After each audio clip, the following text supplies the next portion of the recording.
This is what it looks like every morning and night at Midland Memorial Hospital. Well, you all are front line.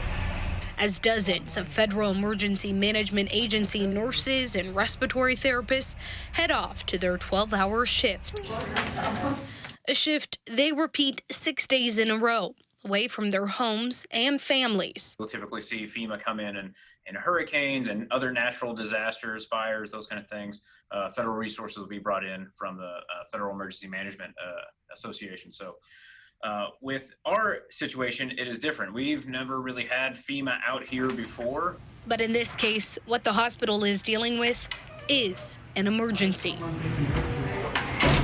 The fact that we have to have FEMA come in is a big red flag for everyone that this is a very serious event because we have to rely on federal resources. And those resources, while crucial, are not cheap. Contract labor is very expensive, so hospitals try not to rely heavily on contract labor because they get paid essentially, double, sometimes triple what our regular staff would cost. FEMA nurses are also trained differently than the hospital's normal staff. Put them on a very expedited training plan, which is basically how do you access the system, where do you find things, and from there we put them on the floor and kind of learn as they go.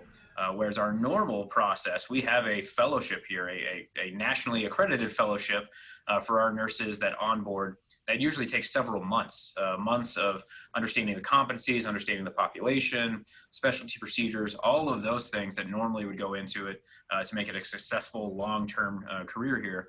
Right now, there are 350 clinical nurses at Midland Memorial Hospital. There are about 115 FEMA nurses helping the hospital keep up with the 109 COVID patients there now. That number is expected to grow, so the hospital has requested an additional 30 nurses and respiratory therapists to help. Whenever we put in a request for FEMA for nurses, all we get is a acknowledgement. We don't get an ETA of when they're going to show up, how many are going to show up. They just show up. Showing up for our community during its most crucial time of need.